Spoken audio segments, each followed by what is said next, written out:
नमस्ते। मैं गौरव दसर। कैसे हैं आप सब लोग। तो बच्चों, आज हम पढ़ने वाले हैं आर्थिक विकास की समझ, अर्थशास्त्र है, कक्षा 10 की किताब मैंने यहाँ ली है और मैंने यहाँ 5 क्वेश्चन लिए हैं। 5 क्वेश्चन लिए हैं और अब हम पढ़ने की कोशिश करते हैं, समझने की, एक एक क्वेश्चन को हम समझने की यहाँ कोशिश करेंगे। ठीक है, तो पहला वाला आपका जो क्वेश्चन है ये क्या है, देखिए। तो पहला क्वेश्चन है, उपभोक्ता सुरक्षा अधिनियम के तहत स्थापित त्रिस्तरीय न्यायिक तंत्र को स्पष्ट हमें करना है कि वो किस प्रकार कार्य करता है, कौन से विवादों को अपने अंदर लेता है या किस तरह के वो विवादों को अपने निपटारा अपने स्तर पर करता है। तो सबसे पहले उत्तर देखते हैं। उत्तर को देखने के लिए हमने ग्रीन पेन ले लिया यहाँ। तो उपभोक्ता सुरक्षा अधिनियम के तहत, ये बढ़िया नहीं चल रहा है तो हम यहाँ वही ले लेते हैं वापस, रेड वाला।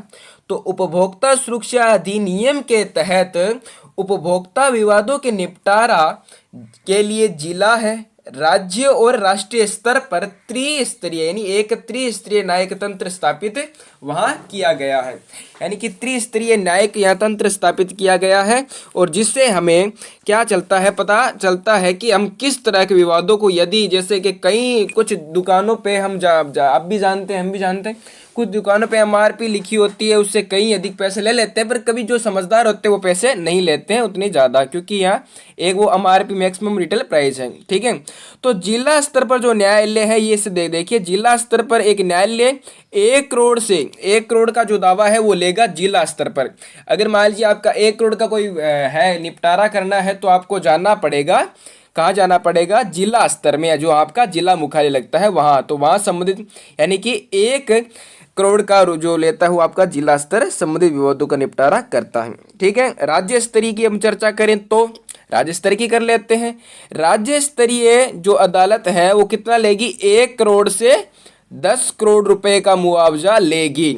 ठीक है, 1 करोड़ से 10 करोड़ का, समझ में आ रहा है। 1 करोड़ से लेके 10 करोड़ तक कौन लेगा, राज्य स्तरीय। और राष्ट्रीय स्तर की बात करें तो राष्ट्रीय स्तर की 10 करोड़ से ऊपर, 10 करोड़ से जितना भी है तो आपको जाना पड़ेगा दिल्ली, यानी कि राष्ट्रीय स्तर पर। यदि कोई मुकाबला यदि कोई मुकदमा जिला स्तर पर खारिज कर दिया जाता है तो उसकी अपील आप राज्य स्तर या उसके पश्चात आप राष्ट्रीय स्तर पर करेंगे। जैसे मान लीजिए आपने जिला मुख्यालय में कराया मुकदमा दर्ज, तो वहाँ आपने खारिज कर दिया, तो उसके बाद आपको राज्य में जाना। अगर राज्य में अगर खारिज कर देता हो तो आप जाओगे राष्ट्रीय स्तर। ऐसा नहीं है कि आपका राज्य में जिला में यदि आपका खारिज कर दिया है तो आप सीधा राष्ट्रीय स्तर जाओगे, नहीं, ऐसा नहीं हो सकता है। ठीक है, क्वेश्चन समझ में आया, अच्छी बात है। अगर समझ में आया, नहीं आया तो थोड़ा आप गौर करके देख लीजिएगा किस तरह है, क्योंकि मैं थोड़ा नया जरूर हूँ इस चीज़ में, बहुत ही नया हूँ।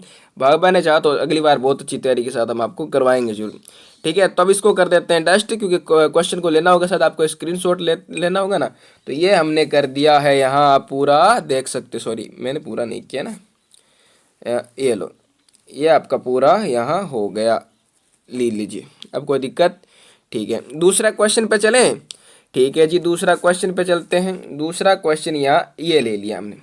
तो दूसरा क्वेश्चन आपके सामने है, बाजार में, सबसे पहले समझते हैं बाजार में से, एक सेकेंड, बाजार में उपभोक्ता शोषण, अच्छा पेन ही चल रहा है क्या, मैं अभी इरेजर ही चला रहा हूँ अभी तो, एक सेकेंड, हाँ ठीक है, मैं पेन ले लेता हूँ, कोई दिक्कत नहीं है। बाजार में उपभोक्ता के कोई 3 यानी कि कोई 3 प्रकार समझाइए, उपभोक्ता शोषण होते हैं उसके 3 प्रकार आप में समय समझाना है। ठीक है, तो ये हमें बतानी है। और अथवा उपभोक्ता शोषण का मुख्य 3 प्रकार से होता है, वो कथन हमें स्पष्ट करना है या क्या करना है, समर्थन कीजिए, ये हमें बताना है। ठीक है, तो बाजार में उपभोक्ता शोषण के प्रकार हमें क्या करना है, बाजार में उपभोक्ता शोषण के प्रकारों को समझाना है। ठीक है, सबसे पहले देखिए, वस्तुओं और सेवाओं की अपर्याप्त लाभ पूर्ति होने पर उत्पादक व विक्रेता जमाखोरी व कालाबाजारी या भ्रष्टाचार व अधिक कमाने के लालच में अधिक कीमत लेकर उपभोक्ताओं का क्या करते हैं, शोषण करते हैं। मैंने बताया था ना कि एमआरपी से जब मतलब यदि वो लोग क्या आते हैं, अधिक पैसे ले लेते हैं, तो ये उसकी बात है। तो उसमें क्या क्या आ जाता है, उपभोक्ता किस प्रकार करते हैं, जब की अपर्याप्त उत्पादन होता है यानी किसी चीज की कम उत्पादन यदि होता है तो उसका मूल्य बढ़ा के या एमआरपी से ज्यादा वो पैसे ले लेते हैं, तो क्या करेंगे, वो भ्रष्टाचार करेंगे अधिक कमाने के लालच में, कालाबाजारी करेंगे या चोर बाजारी करेंगे, जमाखोरी करेंगे, किसके लिए, उत्पादक व विक्रेता दोनों को यहाँ स्पष्ट किया गया है। दूसरा देखिए, दूसरा है विक्रेताओं द्वारा उपभोक्ताओं को घटिया वस्तु या मिलावटी वस्तु देकर उसका शोषण किया जाता है। तेल में कर देते हैं, घी में कर देते हैं, खुली चीज जो भी आती है उसमें मिलावट कर देते हैं, जिसके कारण उपभोक्ताओं का क्या होता है, शोषण होता है।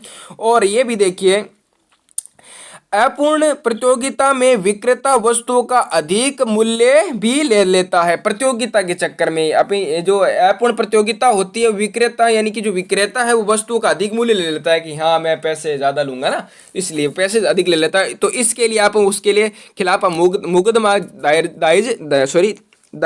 मुझे समझ में नहीं आ रहा क्या बोल रहा हूँ, दायर करवा सकते हैं, मैं क्या बोल रहा हूँ यार, दायर करा सकते हैं, सॉरी, ठीक है। अब सब समझते हैं तीसरा, तो उपभोक्ता उपभोक्ता को क्या लिखना है, उपभोक्ता को उत्पादन की किस्म विभिन्नता मूल्य के बारे में प्राप्त सूचनाएं उपलब्ध नहीं होती। क्या कि कुछ लोग हम ऐसे हैं जिसमें मतलब में पता नहीं होता कि उस चीज़ का मूल्य कितना है, कितना हमें देना है, तो इस वजह से हमारा शोषण भी हो जाता है। खास करके जो निसाक्षर लोग हैं उनके लिए होता है। लेकिन हमें थोड़ी सावधानी बरतनी चाहिए। यदि हम कोई वस्तु यदि हम लेते हैं तो हमें कुछ सावधानी बरतनी चाहिए।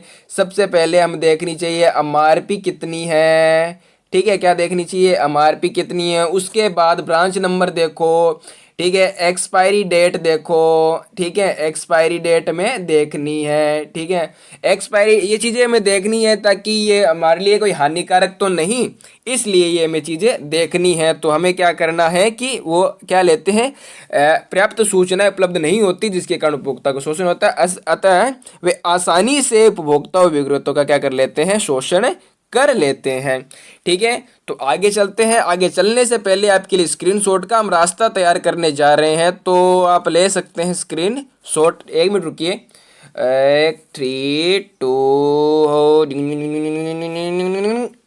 हो गया। अब ले सकते हैं, फिर फटाफट स्क्रीनशॉट ले लीजिए, कोई दिक्कत नहीं है। और अगर यदि आप चाहते हैं मैं पीडीएफ कराऊं तो पीडीएफ भी है, पीडीएफ 5 की बनाई है मैंने, ज़्यादा नहीं बनाई, नॉर्मल बहुत टाइम लगता है ना इसलिए, ठीक है, ले लिया। अब चलते हैं आगे, ठीक है जी। अब आते हैं हम थर्ड नंबर क्वेश्चन में, ठीक है, थर्ड नंबर क्वेश्चन में हमने ले लिया, पेन पे टिक किया, वही वाली बात है। चलो फटाफट अंदाज में से समझते हैं। क्वेश्चन नंबर तीसरा है, उपभोक्ता को जागरूक बनाने के कोई 4 उपाय आपको बताने हैं कि आप किस तरह उपभोक्ताओं को जागरूक करेंगे जिससे उपभोक्ता सक्रिय होकर अपनी चीज़ों को उपभोग कर सके और उनका शोषण भी न हो। तो पहला देखिए, उपभोक्ताओं को जागरूक बनाने के लिए अखबारों व टीवी पर विज्ञापन देखकर उन्हें अवगत कराना चाहिए। अवगत कुछ टीवी पर विज्ञापन आते हैं, मोबाइल में भी आते हैं, आप देखते होंगे यूट्यूब पे भी कहीं ऐसी जगह पे विज्ञापन आते हैं जो हमें भ्रमित करते हैं, पर लेकिन विज्ञापनों के चक्कर में नहीं पड़ना चाहिए। हमें एक गुणवत्ता, एक विशिष्ट चीज को ही खरीदनी चाहिए जो हमारे काम आए, ठीक है, काम आए वही चीज हमारे लिए उपयोगी है। दूसरा देखिए, उपभोक्ताओं को उपभोक्ता संगठन के माध्यम से जागरूक बनाने का प्रयास क्या करना चाहिए, यानी कि उपभोक्ता जो संगठन है उनके माध्यम से आप उन्हें जागरूक बना सकते हैं। तीसरा देखिए, उपभोक्ताओं को उपभोक्ता सुरक्षा अधिनियम ध्यान रखना है, कब लागू हुआ था ये, 1986 में। उपभोक्ता सुरक्षा जिसे हम क्या कह सकते हैं, इसे आप कह सकते हो कोपा, COP, कोपा, ठीक है, कोपा कह सकते नहीं, इसे कोरपा कैसे, सॉरी कोपा नहीं है, मैं भूल गया थोड़ा क्योंकि मैंने भी रिवाइजिंग नहीं किया था ना अभी हाल ही में। तो इसे हम उपभोक्ता सुरक्षा का अधिनियम कोपरा कहते हैं, कोपरा, यानी कि क्या कह सकते हैं इसे, कस्टमर प्रोटेक्शन एक्ट 19 यानी कि 1966, ठीक है, ये आपको ध्यान रखना है, ठीक है। तो अधिनियम में यह क्या किया गया, इसकी जानकारी आपको होनी चाहिए। इसकी जानकारी लोगों को बताएं कि यदि आपसे आपके कुछ अधिकार सुरक्षा अधिनियम के तहत हैं, आप का शोषण नहीं कर सकता। ठीक है, आप जाते होंगे कोई चीज़ लेने के लिए तो वो कहते हैं इसकी गारंटी वारंटी है, वही चीज़ें हैं उपभोक्ता सुरक्षा कोपरा के समक्ष आती हैं। ठीक है, हम यह जानते हैं। ओके, उसके बाद है उपभोक्ताओं को विज्ञापन के माध्यम से उपभोक्ता अदालतों एवं शिकायतों करने की अवगत कराना चाहिए। जो उपभोक्ताओं को विज्ञापन के माध्यम से उपभोक्ता अदालतों एवं शिकायत करने की प्रक्रिया से अवगत कराना चाहिए, यानी कि आप किस प्रकार, अगर आपका शोषण होता तो किस प्रकार आप सूचना उन्हें प्राप्त कर सकते हैं कि हमारा शोषण हुआ है। लेकिन कुछ चीज़ों या सबूत की आवश्यकता होती है, वो दस्तावेज होना चाहिए, जैसे कि बिल है, वो क्या कर रहे हैं, सभी कुछ चीज़ें जो कि आपको उसका न्याय आपके साथ अवश्य होगा। ठीक है, तो अब मैं कर देता हूँ इसे डस्ट, ताकि आप ले सके स्क्रीनशॉट। लेना चाहे तो ले सकते हो, वरना हम PDF उपलब्ध करवा देंगे। चलो भाई साहब, चलते हैं नेक्स्ट वाले क्वेश्चन में, यानी कि सेकंड का दूसरा क्वेश्चन। ये क्या है, ये है। चौथा क्वेश्चन है, उपभोक्ता के कोई दो प्रमुख अधिकारों को क्या करना है, स्पष्ट करना है। मैं पेन ले लेना भूल गया सा। उपभोक्ता के कोई दो प्रमुख अधिकारों को स्पष्ट करना है। वैसे तो कई अधिकार यहाँ अंगीकृत किए गए हैं, लेकिन साहब, हमें कुछ उपभोक्ताओं के अधिनियम यानी कि वो जो अधिकार हैं वो हमें स्पष्ट करना है। ठीक है, चलते हैं फटाफट अंदाज में, क्या है क्या नहीं।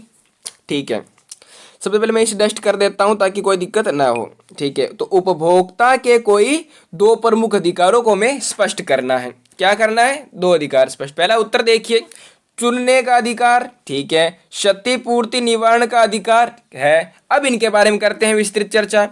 किसी भी उपभोक्ता को जो कि किसी सेवाओं को प्राप्त करता है, चाहे वे किसी आयु या लिंग का हो, और किसी भी तरह की सेवा प्राप्त करता हो, उसको सेवा प्राप्त करते हुए हमेशा चुनने का अधिकार है। वह उपलब्ध विकल्पों में से वस्तु अथवा सेवा का चयन कर सकते हैं। ठीक है, कोई भी आपको चुनने का अधिकार है। आप चाहे किसी भी लिंग के हो, किसी भी आयु के हो, किसी भी सेवा को आप चुनने का अधिकार, आप जो सेवाएं या वस्तुएं खरीदना चाहते हैं आपको चुनने का अधिकार है। आपको ये नहीं कह सकता कि आप ये लो तो यही लो। ठीक है, इस बारे में आपको जानकारी होनी चाहिए। ठीक है, उसके बारे में पढ़ने जा रहे हैं। दूसरा हम पढ़ेंगे क्षति निवारण। क्या है, क्षति निवारण का अधिकार। ठीक है, उपभोक्ताओं को अनुचित सौदेबाजी और शोषण के विरुद्ध क्षति निवारण का अधिकार है। यदि एक उपभोक्ता का कोई क्षति पहुंचाई जाती है, कोई क्षति उन्हें पहुंच जाती है, तो क्षति के आधार पर उसे क्षति पहुंचाने वाले का यानी क्षति से आपूर्ति पाने का लाभ उसे है। तो ये क्या है, ये से अब क्या इसे हेतु क्या है, उपभोक्ता अदालत की स्थापना की गई है। ठीक है, किसकी की गई है, उपभोक्ता न्याय की स्थापना यहाँ की गई है। तो आगे चलते हैं, कोई दिक्कत नहीं है। आगे चलते हैं। तो अब हमारा नेक्स्ट क्वेश्चन आता है, हमारा पांचवा अंतिम और लास्ट क्वेश्चन है। ठीक है, इसमें भी मैंने थोड़ा गड़बड़ कर रखी है। पांचवा क्वेश्चन दे, सूचना पाने का अधिकार क्या है और इसके कोई दो लाभ हमें क्या करने हैं, समझाने हैं। यानी कि उपभोक्ता जो सुरक्षा पाने का अधिकार है ये क्या है और इसके कोई दो लाभ हमें बताना है। ठीक है, उत्तर देखिए, उपभोक्ता का सूचना पाने का अधिकार सबसे महत्वपूर्ण है। यानी कि अब दुकान पे जाके उस चीज़ के बारे में कितने रुपए में आती है, किस प्रकार उसका फ़ायदा है, कैसे ले सकता हूँ, कैसे मैं इस सेवा को प्राप्त कर सकता हूँ, यानी कि सूचना पाने या जानकारी पाने का आपका अधिकार है। सूचना पाने के अधिकार के तहत उपभोक्ता जिन वस्तुओं और सेवाओं को खरीदता है उसके बारे में विस्तृत या सभी जानकारी को प्राप्त कर सकता है। ये हमें ध्यान रखनी चाहिए। ठीक है, और ये वर्ष 2005 के अक्टूबर में भारत सरकार ने एक कानून लागू किया था जो सूचना पाने के अधिकार है, राइट ऑफ इंफॉर्मेशन। ठीक है, ये एक्ट है, कब हुआ था, अक्टूबर 2005। ठीक है, और सूचना पाने के अधिकार के लाभ क्या है वो दो दे रखे हैं, दोनों समझते हैं। इससे उपभोक्ता वस्तु या सेवा के बारे में सभी जानकारी प्राप्त कर सकता है, बिल्कुल कर सकता है। कोई खराबी होने पर इसकी क्या कर सकता है, शिकायत कर सकता है। मैंने कहा था ना, वारंटी और गारंटी। ठीक है, मुआवजा पाने का इसका अधिकार या बदल सकता है, मुआवजा पाने का या अधिकार या वस्तु भी बदल सकता है। ठीक है, कभी जाते हैं ना, कभी कुछ वो जिसकी गारंटी होती है वो चीज़ खराब हो गया तो ये कहते हैं ऐसा भी खराब हो गया, ठेलो ये ले जाओ आप, ठीक है, कोई दिक्कत नहीं, रख जाओ वही ले जाओ, वही होता है। तो यह कौन सा आता है, ये सूचना पाने के अधिकार के तहत आपको चुनने का अधिकार भी है। उसके बाद आगे चलते हैं।